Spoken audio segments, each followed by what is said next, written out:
I'm going to answer my relative's question after I informed them that I was atheist.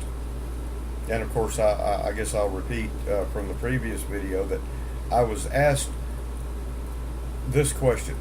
So you believe in murder? Okay.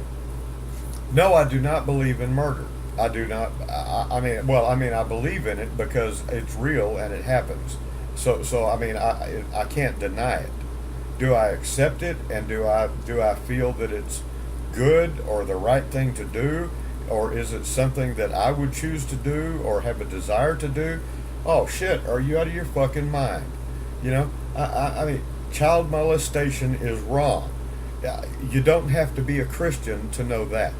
Murder is wrong. Rape is wrong. Stealing, doing things that bring harm or misery or unhappiness to others is not what I consider acceptable behavior.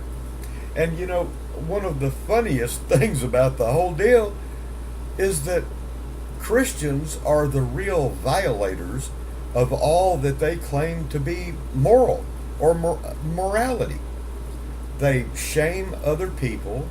They threaten people with the word of God, and that if you don't believe, you're going to burn in hell for the rest of not the rest of your life, but after death, for eternity. And it was kind of described, I don't remember who it was or where I read it, but if a pigeon flew by a planet once every, I don't know, whatever it was, and brushed its wing against it, by the time that pigeon had flown by so many X number of times that it wore the pigeon's wing down, that would almost be the end of the first day of eternity. So, eternity is a concept that I don't, maybe Stephen Hawking can grasp it, but I have no real grasp of eternity. Shit, I barely have a grasp of yesterday. So eternity is pretty much out of the question for me. And even, when we look back at something that is not even eternity, but it sure as hell seems like it, because I can't really grasp the concept of the actual age of the earth. But anyway, I kind of got off my subject there. Morality absolutely did not come from God. And the peoples of our planet had morality long before Jesus. We had immorality too, or what we would consider immorality.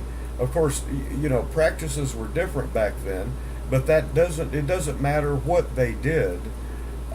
We know what is right and wrong to do to another human being or a group of human beings, and the same things that apply today applied back then.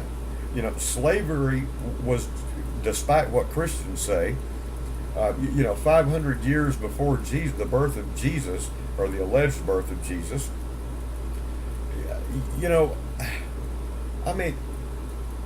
Hell, the Chinese were so much more advanced than the people of the Middle East.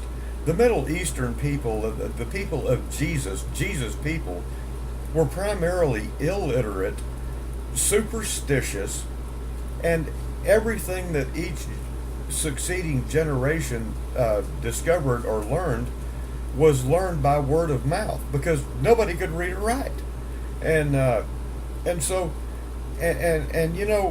What's more amazing, for all the claims of morality, Christianity is so full of lies.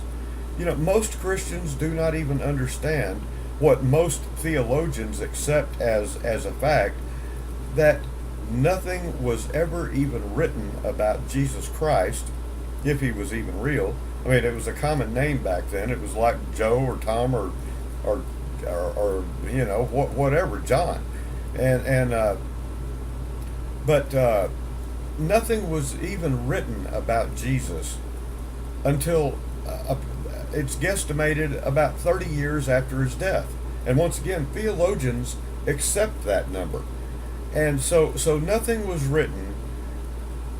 As important as this man Jesus was alleged to have been, isn't it rather strange that not one person thought to write anything down about him, except when after 30 years, when things had been passed down by word of mouth, and now all of a sudden things are written down, and most of the stuff that was written was not even actually written by the people who have their name on it. It was written as told to a person for another person.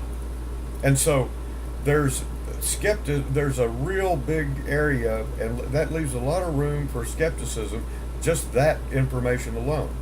And then one place where I drew some more information was when I discovered when the King James Version was written. Of course, I watched a show on PBS about that, and it was very informative, and then I did my own research. But the King James Version was not even written until 1611, and there were tons and tons more books that were intended to be a part of the Bible that King James either couldn't afford or was not willing to pay for or did not have the time to have it translated. And so it was the books of his choosing that made it into the Bible. So that's another place where I have to say, no, I have to throw up a red flag and say that's another cause for suspicion.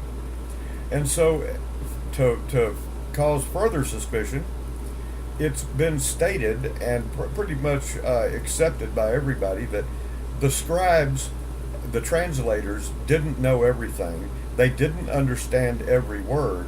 And where they didn't understand, they would insert a word of their choice that was considered acceptable. And so, I tell you, if you're reading a book on transplanting a heart, I don't think that the patient would consider the practice of replacing words and going by that text for their surgery. And we're not talking about one person's heart transplant. We're talking about everybody on the fucking planet now. So it fucks everybody over if everybody is supposed to believe this stuff, and everything in the Bible is supposed to be real and true and performed and written as it was stated in the Bible that it was done, then that puts every single motherfucker on the planet at risk of going to hell just up to that point. And then let's not just stop right there, because in more modern times, as the flock numbers decreased in America's churches, what people have done is they now have the New Age translations. Oh, hell, I don't know what all translations they have. I know the first time that I saw one when I was a Christian, I thought it was a crock of shit. You cannot take the Word of God and then, because it is not very palatable to a modernizing generation, you can't take that word and change it to make it more palatable and to make it taste better, so that more of these motherfuckers will come to church and give you money so you'll still have your fucking building. That's bullshit. That's what you call the fox watching the hen house. You can't change the rules to something that your God, if your God, you people claim he fucking wrote the Bible. If he wrote the fucking Bible, and the Word of God is the Bible, and the Bible is the Word of God, then who the fuck are you to change the Word of God so that it makes you more comfortable and more people show up for your sermon? That just seems to me to be the ultimate self-serving crock of shit. So that's the Christian morals. That's how Christians deal with morality, is they change it to suit themselves. And of course, this there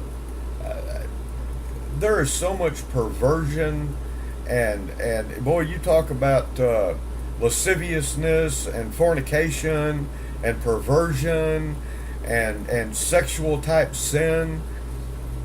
You'll see more of that kind of stuff from Christians than you'll ever see from atheists or normal regular people. And Christians have so many hang-ups.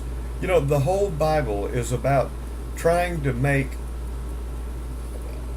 us different than what we are, to make us not human, and to not live by our human needs and our biological design.